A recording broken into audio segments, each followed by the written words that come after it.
Dentro de las etapas del ciclo del nitrógeno, nosotros encontramos dentro del esquema anterior 5 etapas, pero hay una de ellas que pues está eh, prácticamente incluida en otra de las etapas y es justamente en el proceso de nitrificación. Entonces, vamos a ir explicando esas etapas que corresponden al ciclo del nitrógeno. En primer lugar, tenemos la fijación. Ya habíamos visto qué bacterias se encargan de hacer la fijación y resaltamos en este caso las Rhizobium y las cianobacterias. ¿Qué es lo que pasa durante el proceso de fijación? Recuerden que el nitrógeno en su mayoría lo encontramos en estado gaseoso. En el aire encontramos un 74% de nitrógeno. Ese nitrógeno se combina con el hidrógeno y el oxígeno en el aire y hace una conversión a partir de las bacterias que son de tipo anaerobio, es decir, que no requieren de la presencia del oxígeno, se convierte en amoníaco. O sea, ese nitrógeno que es N2 se convierte en amoníaco que es NH3, gracias a estas bacterias. Por otro lado, también para generar amoníaco está el proceso de amonificación. Y allí es donde las bacterias descomponedoras transforman los compuestos nitrogenados que están presentes en los desechos de los seres vivos y también en la materia orgánica muerta, ¿no? Entonces tenemos el caso de la orina, donde les decía que ahí se encontraba la urea, se encontraba también el ácido úrico, que son compuestos que tienen un buen contenido en nitrógeno. Y nosotros, pues dentro de nuestra composición, tenemos bastante nitrógeno. Él hace parte de las proteínas, hace parte de las vitaminas y una serie de sustancias que tenemos al interior de los organismos vivos. Entonces, en el momento en que un organismo muere, esos compuestos pasan por acción de las bacterias descomponedoras a convertirse en amoníaco, ¿sí? Todo eso se convierte en amoníaco. Ese amoníaco finalmente va a llegar ¿a dónde? Al suelo. Y en el suelo se encuentra con unas bacterias que se denominan bacterias nitrificantes, entre las cuales se encuentran las nitrosomonas y los nitrococcus. Esas bacterias nitrosomonas van a llevar a cabo el proceso de nitrosación, que no está ahí porque es un proceso intermedio para finalmente llegar a la nitrificación. Exactamente lo mismo pasa con otras bacterias como los nitrococcus, que también se encargan de hacer proceso de nitrificación. El fin último es conseguir iones nitrito y iones nitrato. Los iones nitrito que surgen de la nitrosación forman sales y los iones nitrato que surgen de la nitrificación también forman sales. Esas sales de nitritos y nitratos, las plantas las absorben y terminan convirtiéndose en parte de su conformación y de tanto a nivel de las proteínas como a nivel de las sales que ellas necesitan para todos sus procesos de vida. Y por último tenemos el cuarto proceso que es la desnitrificación. Esos nitritos que pasaron a ser nitratos y esos nitratos de pronto están en una cantidad que no necesitan las plantas. Puede haber mucho más del que las plantas necesitan. Entonces, esos nitratos que sobran, que no son utilizados, las bacterias desnitrificantes, entre las que se encuentran las pseudomonas y los bacilos, las desnitrificantes las convierten nuevamente en nitrógeno gaseoso. Por eso decimos desnitrificación. Ya no son nitratos, sino que se convierten en nitrógeno gaseoso y se devuelven a la atmósfera.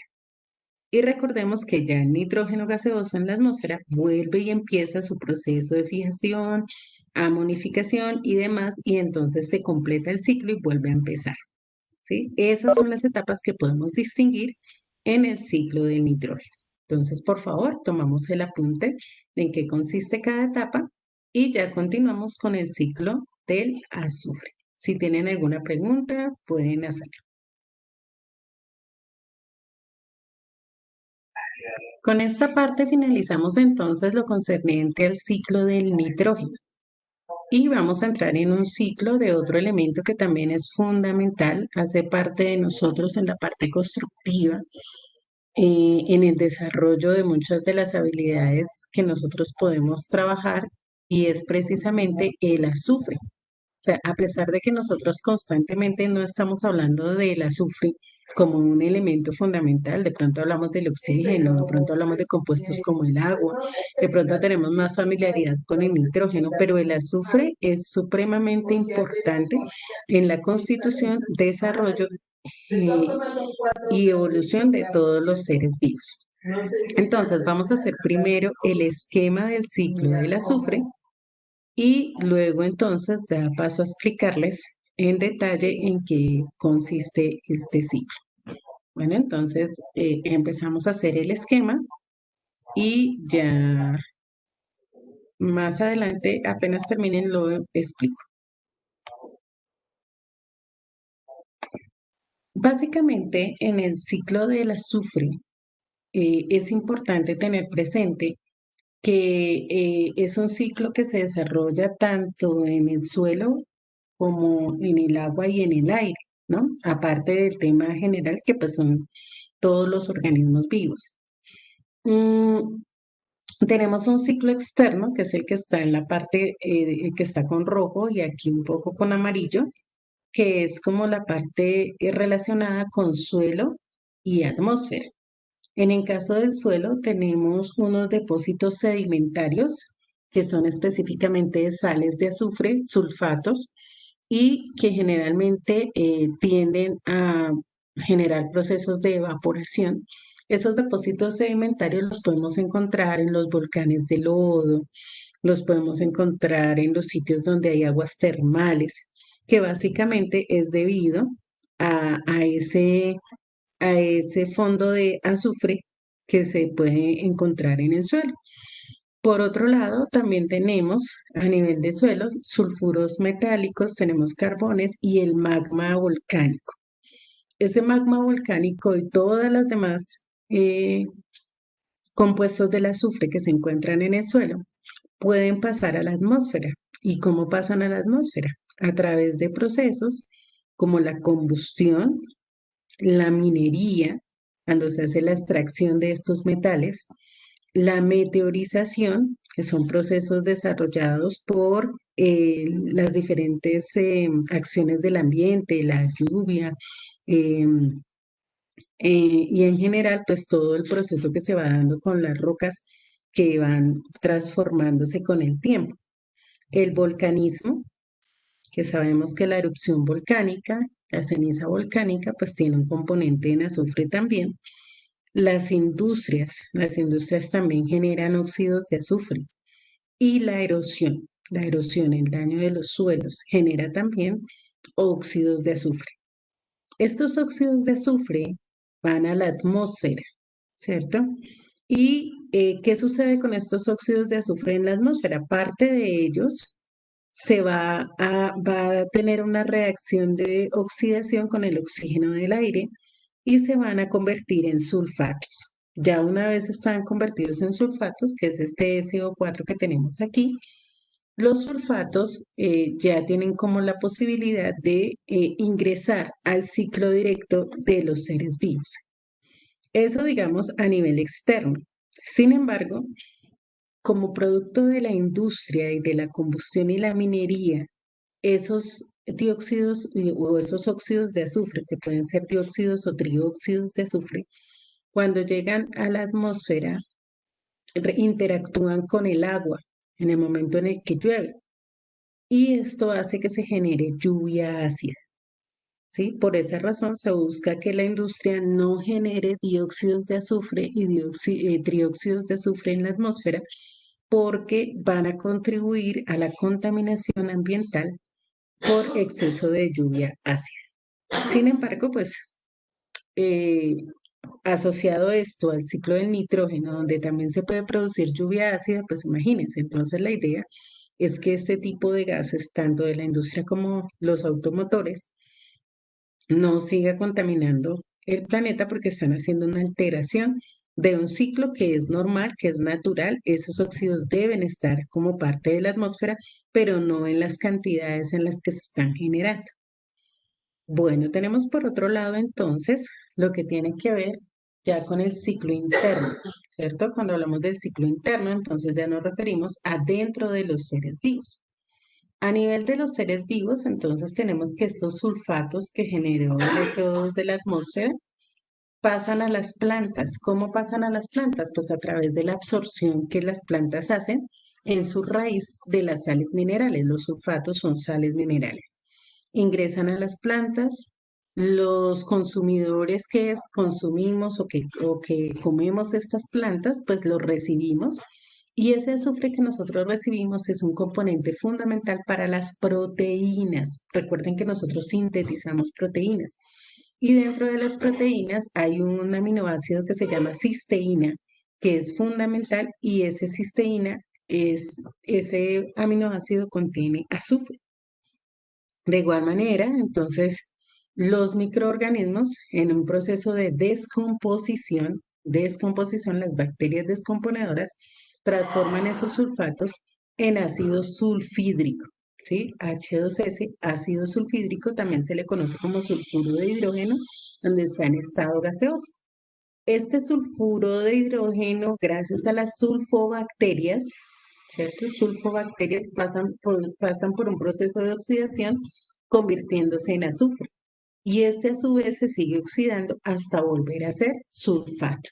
Entonces aquí tenemos un ciclo interno y acá tenemos un ciclo externo, ¿sí? Este es el de los seres vivos. También hay unas bacterias denominadas de sulfovibrio que hacen el proceso de reducción de este sulfato directamente a ácido sulfídrico. Entonces, en el proceso del ciclo del azufre hay una serie de reacciones de oxidación y de reducción que dan lugar a la conformación de los diferentes procesos. Y vuelvo y le repito, el azufre es supremamente importante para la elaboración de proteínas y ellas pues en los diferentes procesos que nosotros como seres vivos debemos desarrollar. Bueno, entonces esas son como las características generales que podemos encontrar en el esquema con respecto al ciclo del azufre. Hay cuatro eventos importantes, cuatro eventos principales que se dan a partir de este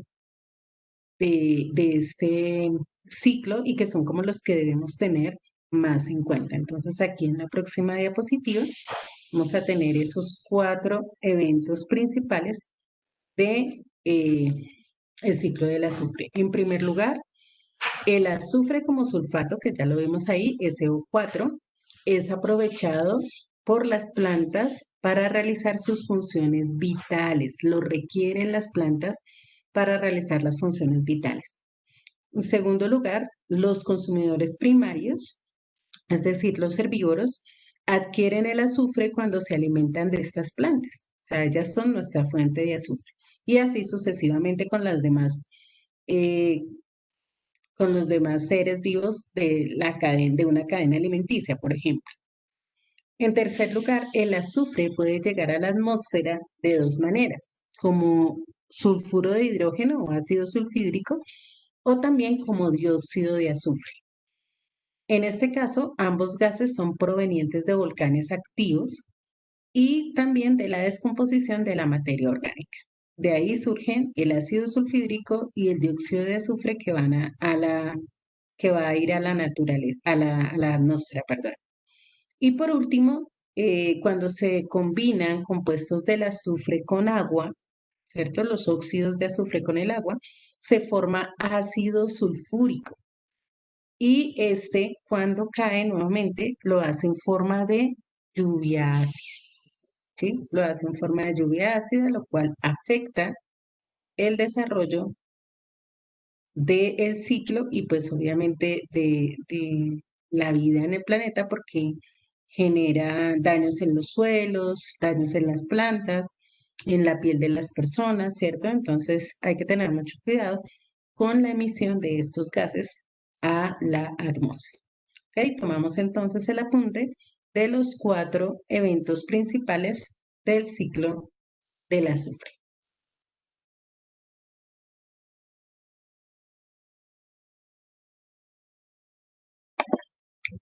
Bueno, chicos, se nos acabó el tiempo por hoy. Entonces, En la próxima clase retomamos desde esta diapositiva para que si no alcanzaron a tomar el apunte, lo continúen en la próxima clase, no hay problema. Bueno, dejamos hasta aquí porque pues ya tengo clase con otro grupo y ustedes también tienen otra clase. Entonces, que tengan excelente resto de día. Nos vemos a la 1:30. Dios los bendiga. Chao.